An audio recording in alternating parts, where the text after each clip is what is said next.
మాంగళ్య shopping mall ఆర్సీపురంలో Ambedkar statue ఎదురుగా July 12న రాశి ఖన్నా చేతుల మీదుగా గ్రాండ్ ఓపెనింగ్. నమస్తే, welcome back to IT media. నేను మీ ఝాన్సీ. మన ఆయుర్వేదం ప్రోగ్రామ్కి అందరికీ స్వాగతం. సో మన స్టడీస్ అయిపోయిన తర్వాత ఏంటి మరి ఏం సంపాదించామంటే పొట్ట అంటే నాట్ ఓన్లీ జోక్.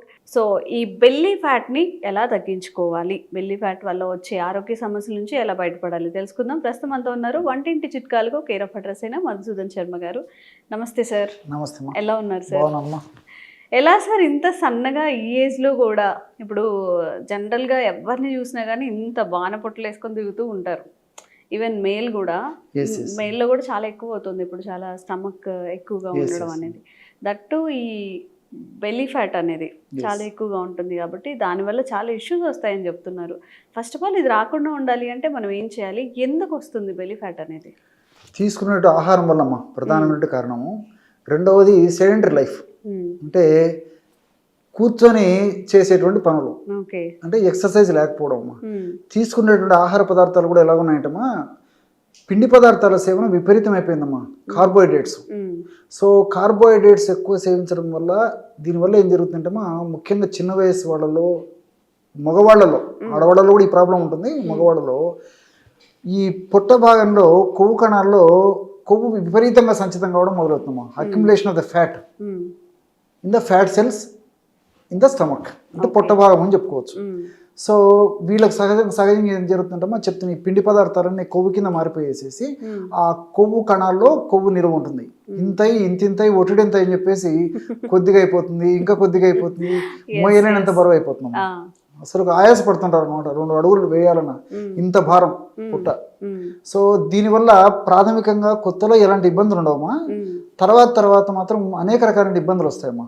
అంటే అనేక వ్యాధులకి ఇది పుట్ట బేస్ అయిపోతుంది. ఇప్పుడు ఏంటి సార్, మన ఫ్లెష్ పెరిగినట్ట, లేకపోతే ఫ్యాట్ చేరినట్ట, లేకపోతే ఏమైనా పేగులు ఉబ్బినట్ట, ఏంటి అంత పెద్దగా ఉండే పొట్టలో ఏముంటాయి అసలు? అంతే చెప్తే కదమ్మా, ఏముండవమ్మా, కొవ్వు కణాల్లో కొవ్వు ఉంటుందమ్మా, ఫ్యాట్ అంతే. మొత్తం ఫ్యాట్ అదంతా ఉబ్బతంగా మనకు కనిపించిందో టమ్మీ ఫ్యాట్ అని చెప్పేది అంత ఫ్యాట్ ఏమా. సో తీసుకునేటువంటి ఆహారం పిండి పదార్థాలు ఎక్కువ ఉండడము, అదేవిధంగా నూనె పదార్థాలు ఎక్కువ తీసుకోవడము, శారీరక శ్రమ లేకపోవడం చేతనే ఈ యొక్క ఇది పరిస్థితి కలుగుతుందమ్మా. సహజంగా మగవాళ్ళలో ఏం జరుగుతుంటమ్మా, ఈ పొట్ట భాగంలో కొవ్వు కణాల్లో కొవ్వు సంచితం కావడం ఎక్కువ శాతం మందిలో మొదట్లో జరిగేసేసి ఆ పరిధి అది కూడా దాటిపోతే ఇంక తొడల భాగంలో, పిరుదల భాగంలో, ఈ భాగంలో అంతా కూడా ఫ్యాట్ చేరుకుంటుందమ్మా. ఆడవాళ్ళు అయితే మాత్రం మొట్టమొదట ఈ పిరుదల భాగంలో, తొడల భాగంలో కొవ్వు ఎక్కువగా సంచితమైన తర్వాత పొట్ట భాగంలో సంచితం అవుతుంటుంది. ఆడవాళ్లకు మగవాళ్ళకు తేడా అయితమ్మా. ఆడవాళ్ళు పిండి పదార్థాలు తీసుకుని శారీరక శ్రమ చేయకపోవడం వల్ల వాళ్ళకి ఏం జరుగుతుందంటే చెప్పాను కదమ్మా, ఈ పిరుదల భాగము, ఈ తొడ భాగము, ఈ ప్రాంతంలో ఫస్ట్ కొవ్వు కణాల్లో కొవ్వు ఎక్కువగా సంచితమయ్యి ఆ స్టేజ్ దాటిపోయి క్రమక్రమంగా పెరుగుతూ పొట్ట భాగంలో కూడా మొదలవుతుంది. మగవాళ్ళలో రివర్స్ అవుతుంది. సో దీనికి కారణాలు అయితే ఒకటేమ్మా. సో ఈ బెల్లీ ఫ్యాట్ ఈ విధంగా రావడం వల్లమ్మా, ఈ టమ్మీ ఫ్యాట్ షుగర్ రావచ్చు, బీపీ రావచ్చు, హార్మోనల్ అస్తవ్యస్తత రావచ్చు, అదేవిధంగా వెయిట్ వచ్చేటువంటి పరిస్థితి ఏర్పడుతుంది. అట్లే ఈ మోకాళ్ళ నొప్పులు రావచ్చు. తర్వాత ఏజ్ వచ్చి వివాహ వయస్సు వచ్చిన తర్వాత, వివాహమైన తర్వాత సంతానానికి సంబంధించినటువంటి కొన్ని ఇబ్బందులు రావచ్చు. ఇలాంటి అనేక రకాలైన ఇబ్బందులు ఇద్దరిలో కలుగుతాయమ్మా, స్త్రీ పురుషులు ఇద్దరిలో కలుగుతాయి. కాబట్టి మరి కొద్దిగా ఉన్నప్పుడే వాటిని గుర్తెరిగేసి వాటిపైన అవగాహన పెంపొందించుకొని తగ్గించుకోవడం మంచిదమ్మా.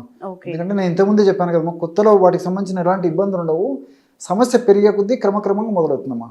సో కాబట్టి మరి బెల్లీ ఫ్యాటు ఉన్నది తగ్గించుకోవడం మంచిది, లేకుండా ఉన్నటువంటి వాళ్ళు ఎవరన్నా ఉన్నట్లయితే అది రాకుండా కంట్రోల్ చేసుకోవడం మంచిది. మరి దీనికేమా ఈ బెల్లీ ఫ్యాట్ ఉన్నటువంటి వాళ్ళలో మరి తెలియకో, అవగాహన లోపంతోనూ, ఆరోగ్య స్పృహ లేకపోవడం చేతను, అనివార్య కారణాల వల్ల మళ్ళీ బెల్లీ ఫ్యాట్ వచ్చినప్పుడు మరి తగ్గించుకోవడానికి చాలామంది అవస్థపడుతుంటారు. ఒక స్థాయి వచ్చిన తర్వాత, రియలైజేషన్ అయిన తర్వాత మరి ఎన్ని వేలు ఖర్చు పెట్టేదానికి కూడా వెనకాడరమ్మా కొంతమంది. నేను నిత్య జీవితంలో ప్రాక్టీస్ దానివల్ల సైడ్ ఎఫెక్ట్స్ వస్తుంటాయి, దానివల్ల కొన్ని ఇబ్బందులు వస్తుంటాయి. కాబట్టి అంటే న్యాచురల్ రెమెడీస్ తోనే ఆ యొక్క సమస్యను తగ్గించుకోవడం మంచిదమ్మా. దానికి మంచి ఆయిల్ చెప్తాను చూడమ్మా. ఎందుకంటే ఇప్పుడు ఆయిల్, నేను చెప్పేటువంటి ఆయిల్ అందరికి తెలిసినటువంటి పదార్థాలతో తయారు చేసుకోదగ్గ ఆయిలే. ఐటమ్స్ అన్నీ తెలిసినటువంటివి, తయారు చేసుకోవడం కూడా matter of just half an hour 1 hour అమ్మా, పెద్ద టైం కూడా పట్టదు, మనసు ఉంటే మార్గం ఉంది. సో ఈజీగా తయారు చేసుకోవచ్చు, చాలా చౌక ధరకే ఔషధం ఆయిల్ తయారైపోతుంది, చాలా ఫాస్ట్గా పనిచేస్తుంది. ఓకే. సో ఎలాగంటే మా ఆవాల నూనె, ఆవ నూనెమ్మా పచ్చళ్ళ తయారీకి ప్రసిద్ధి కదమ్మా, ఎక్కువ వాడుతుంటారు. ఆవాల నూనె, మస్టర్డ్ ఆయిల్ అంటారమ్మా. సో ఈ మస్టర్డ్ ఆయిల్ ఒక 250 ml తీసుకోవాలి ఒక పాత్రలో. సో పొయ్యి మీద పెట్టేసేసి, ఆవాల నూనె వేరు, ఆముదం వేరు వేరమ్మా, క్యాస్టర్ ఆయిల్ అది. అది క్యాస్టర్ ఆయిల్, ఆముదం గింజలతో వచ్చిన తయారు చేసినటువంటి ఆయిల్ క్యాస్టర్ ఆయిల్, ఆముదం నూనె. ఆవాల నూనె ఆవాలతో చేస్తారమ్మా. మనం పోపు గింజలు, పోపు డబ్బాలు ఆవాలు ఉంటాయి కదమ్మా, వాటి నుంచి తయారు చేసినటువంటి నూనె ఆవాల నూనె. మస్టర్డ్ ఆయిల్ 250 ml ఒక పాత్రలోకి తీసుకున్నామా, పొయ్యి మీద పెట్టేసేసి కాచాలమ్మా. సో కాసేటప్పటికి కొద్దిసేపటికి పొగలు రావడం మొదలవుతుంది. అవునమ్మా, ఎగ్జాక్ట్లీ. అందుకే దానికి ఆ కొవ్వును కరిగించేటువంటి అంత అద్భుతమైనటువంటి గుణం ఉందమ్మా. మిగతా ఆయిల్స్ తో పోల్చుకుంటే ఆవాల నూనెకు కొవ్వు కరిగించేటువంటి గుణం ఎక్కువ ఉంది. ఇప్పుడు ఈ విషయం వచ్చేసరికి నాకు మరొక విషయం కూడా గుర్తొస్తుందమ్మా. ఉత్తర భారతదేశంలో ఖాద్య తైలంగా ఆవాల నూనె వాడతారమ్మా. ఇప్పుడు మనమైతే నువ్వుల నూనె, తర్వాత ఈ పొద్దుతిరుగుడు నూనె, వేరుశెనగ నూనె ఇవి మనం వాడతాం. కానీ ఉత్తర భారతదేశంలో వాళ్ళు ఎడిబుల్ ఆయిల్గా ఆహార పదార్థాలు, వంటకాల తయారీలో ఆవాల నూనె వాడతారమ్మా. అందుకే మనతో పోల్చుకుంటే వాళ్ళు సన్నగా ఉంటారు. బెల్లి కూడా వాళ్ళకు తక్కువ ఉంటుంది. వాళ్ళలో కూడా మిగతా కారణాల వల్ల కూడా ఉంటుంది బెల్లి, సౌత్ ఇండియన్స్తో పోల్చుకుంటే వాళ్ళకి తక్కువ ఉంటుందమ్మా. ఎందుకంటే ఈ కొవ్వును కరిగించేటువంటి గుణం దీనికి బాగుందన్నమాట, ఫ్యాట్ను బాగా కరిగిస్తుంది. సో ఈ ఆవాల నూనె పొయ్యి మీద పెట్టినప్పుడు పొగలు వచ్చేదాకా మరిగించాలమ్మా, కొంచెం వేడి చేయాలి. కొద్దిగా పొగలు రావడం మొదలైనప్పుడే అప్పుడు పాత్రను దించేసేయాలమ్మా. దించేసేసి ఒక 25 grams మిరియాల పొడి వేసేయాలి. 25 grams మిరియాల పొడి వేసి కలిపేసేసి చివరగా ఒక 50 grams కర్పూరం పొడి వేయాలి. ఏదైనా ముద్ద కర్పూరం కానీ, ఏవైనా హారతి కర్పూరం కానీ, ముద్ద కర్పూరం కానీ మన ఇంట్లో ఏ కర్పూరం ఉంటుంది, ఈ రెండింటిలో ఏ కర్పూరం అని ఏదైనా పర్లేదు. జస్ట్ అలాగంటే పౌడర్ అయిపోతుందమ్మా. ఆ పౌడర్ వేసేసి మూత పెట్టేసారు. కొద్దిసేపటికంతా కర్పూరం కూడా అందులో కరిగిపోతుందమ్మా. సో ఈ విధంగా అలాగే కొద్దిసేపు ఉంచితే ఔషధం చల్లబడిపోతుంది. దాన్ని ఫిల్టర్ చేసేయాలి. వడగట్టితే బ్రహ్మాండమైనటువంటి బెల్లీ ఫ్యాట్ను కరిగించేటువంటి ఆయిల్ రెడీ అయిపోతుంది. ఎలా వాడాలి సార్? దాన్ని ఒక పాత్రలో నిల్వ ఉంచుకోవాలమ్మా, ఒక గాజు సీసాలో. రోజు ఒక్కసారమ్మా స్నానం చేసేదానికి ఒక అరగంట లేదా 1 గంట ముందు కొద్దిగా ఆయిల్ తీసుకొని ఈ బెల్లీ ఫ్యాట్ ఉన్నటువంటి భాగంలో అప్లై చేసేసామా. చేసేసి ఈ డైరెక్షన్లో బాగా ఒక 5 నిమిషాలు లేదా 10 నిమిషాల సేపు బాగా మర్దన చేసేయాలమ్మా. సో మర్దన చేయడం వల్ల ఒక 5-10 నిమిషాలు లేదా ఒక పావు గంట సేపు మర్దన చేసేసి తర్వాత మళ్ళీ ఒక అరగంట సేపు ఉండి స్నానం చేస్తే సరిపోతుంది. ఈ విధంగా రెగ్యులర్గా చేయడం వల్ల ఆ లోకల్గా అంటే ఆ పొట్ట భాగంలో కొవ్వు కణాలు అధికంగా సంచితమైన కొవ్వు కరగడం మొదలవుతుంది.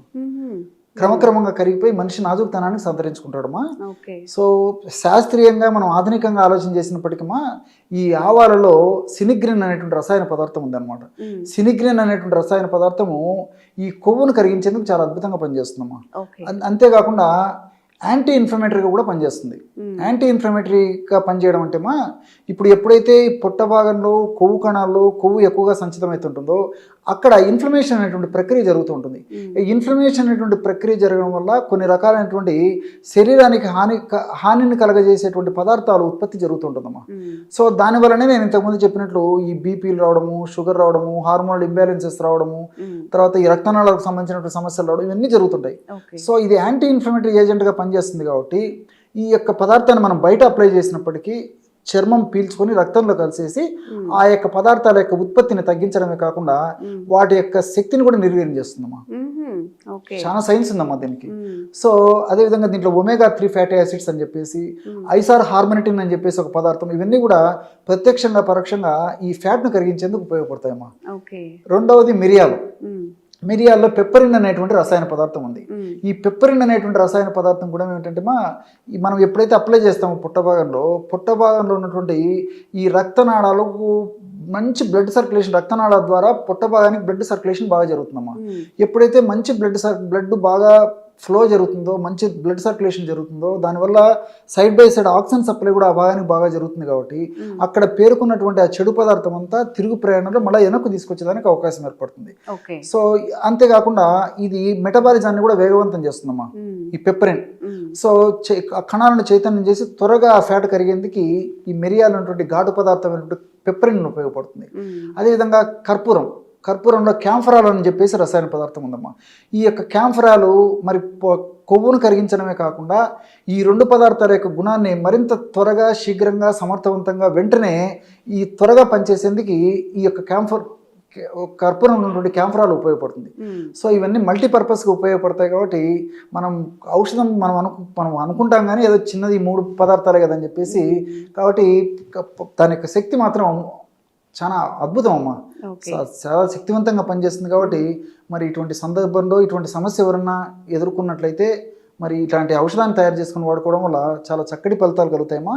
దీనితో పాటు మరి ఆసనాలు కూడా వేయడం మంచిదమ్మా, ఇంకా త్వరగా కంట్రోల్ అయిపోతుంది. ఆసనాలు కూడా మరి ఈ రోజుల్లో శాస్త్ర సాంకేతిక పరిజ్ఞానం బాగా పెరిగిపోయింది కాబట్టి మరి మనం గూగుల్ సెర్చ్లో ఏకపాద ఆసనం, ఏకపాద ఉత్థాన పాదాసనం, నౌకాసనం ఇలాంటి ఆసనాలు 3 ఆసనాలమ్మా. ఈ 3 ఆసనాలు వీలైతే 3 ఆసనాలు చేయొచ్చు. ఈ 3 ఆసనాలు వీలు కాకపోతే కనీసం 1-2 చేసినా సరిపోతుంది.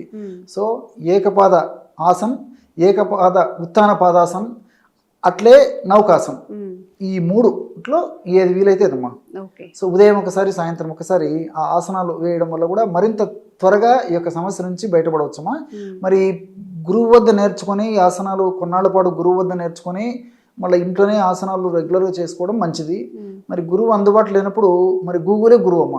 గూగుల్ సెర్చ్లో చూసుకొని దాంట్లో ఏ ఆసనము, ఏ టైంలో, ఎవరు, ఎంతసేపు వేయాలని వివరాలు, ఆ పాస్చర్ ఎలా ఉండాలి, ఈ డీటెయిల్స్ అన్నీ మనకు తెలుస్తాయి కాబట్టి దాని ప్రకారం చేసుకుంటే సరిపోతుంది. ఓకే. సో ఎవరైనా కానీ బెల్లీ ఫ్యాట్, ఎవరైనా కాదు, 100లో 98 మెంబర్స్కి ఇప్పుడు ఈ బెల్లీ ఫ్యాట్ అనేది ఎక్కువైపోతుంది. సో చెప్పిన రెమెడీ ట్రై చేయండి. మీకు ఎలా అనిపించిందో కామెంట్ చేయండి. ఇంకెలాంటి హెల్త్ వీడియోస్ అయినా కామెంట్ చేసి తప్పకుండా వీడియో చేసి ప్రయత్నం చేద్దాం.